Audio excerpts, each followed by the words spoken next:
Chapter 59. The timid Sihel's vision and its correspondence to Noah and the flood.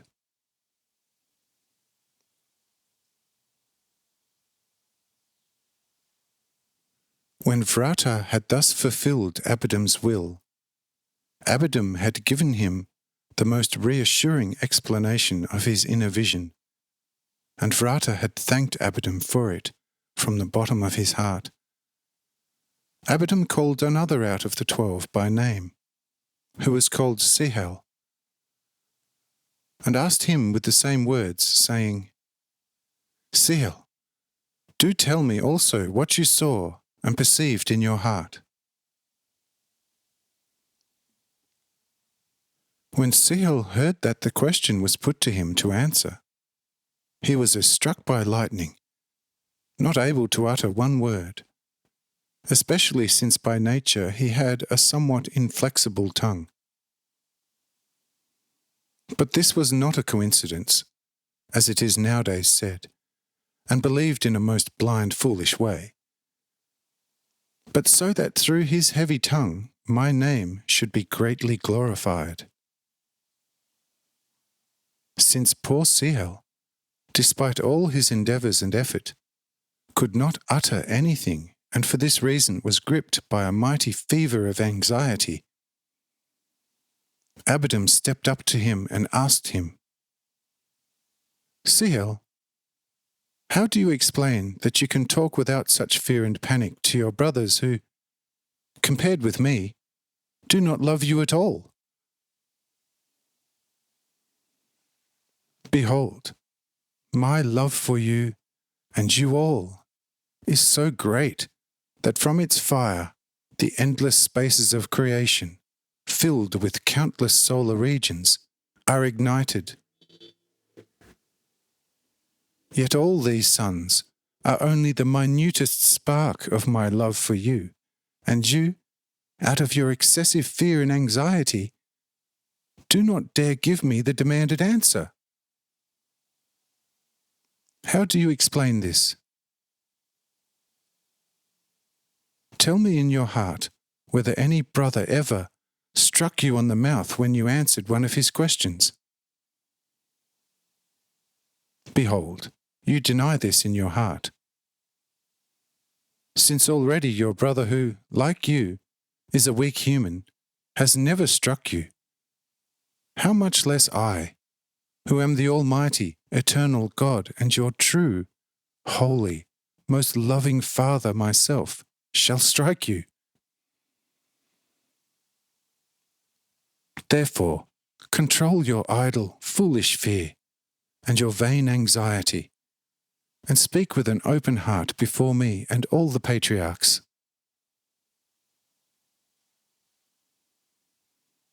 So do not rack your brain too long for the most suitable words with which to address me, for this does not please me at all. But what your heart will tell you, in the same manner pass it on to me, and I shall take a true pleasure in the pure, true speech of your heart.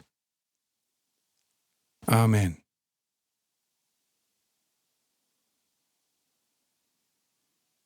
These words from the most holy mouth of Abidam encouraged our Sihel so much that soon not only all fear and anxiety left him completely, but also the otherwise existing heaviness of his tongue.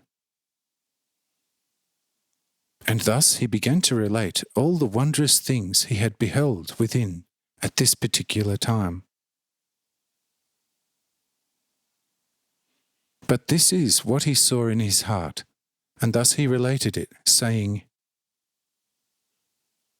O you eternal, dear, holy Father, truly, I was an immensely great fool. It is still so clear and transparent before my eyes and all my senses. O Father, your endless love, goodness, mercy, and grace, and my immensely foolish fear and anxiety before you. Oh, forgive me, you dear, Holy Father.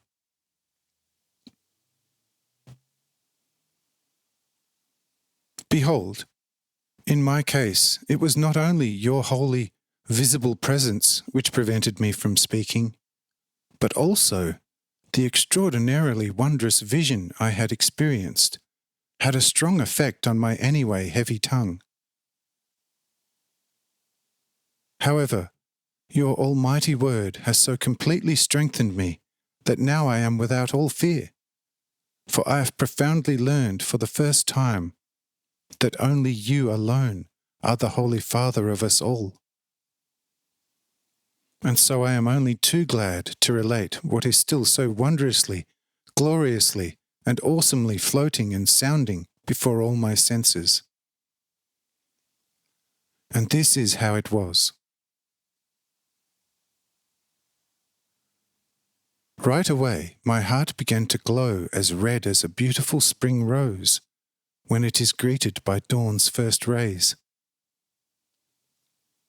But that was not all, for the redness kept growing stronger and stronger, just as you see it on a very fine spring morning before the full rise of the glorious sun. And what I could not possibly ever have envisaged, soon a most glorious sun rose in my own heart, luminous beyond all imagination. But my heart itself expanded, so much so that I beheld in the same an entirely new heaven, adorned with countless new stars, shining by day in the most glorious constellations. And then I saw how a new, glorious earth emerged, as if out of great masses of water, bringing with it a peaceful generation in a long house standing on the billowing waves. Yes, all this I saw in my own heart, and even more, as follows. And this peaceful generation disembarked from the longhouse and forthwith made a fragrant sacrifice to you. But the smoke emitted by the sacrifice gathered above it in the air, and soon formed a most glorious arch above the vast, now gloriously shimmering earth. And from the arch came a voice which was exactly like yours. And the voice addressed itself to the father of this generation, promising him peace and indicating that the arch was a visible sign that the earth should not ever again be visited by such a flood. And the voice spoke still many a thing with the father of this generation. But the words were quite incomprehensible to me. On the house, strange signs were to be seen, and the old man went and copied these signs onto a red stone tablet. When he was finished with it, he went over to his children, showed them the tablet, and said to them, "Children, here is engraved what God has engraved onto this sheltering house. Henceforth, I will no longer make war with man. This was the last one. But whoever among you becomes unfaithful to me, over him I will pass a judgment until the great time of all times.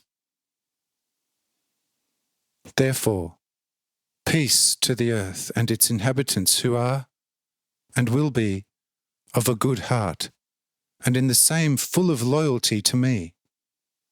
Amen. Behold, this I have seen and well perceived. Other than that, I have seen and perceived nothing. O Holy Father, receive it graciously, your holy will. Amen.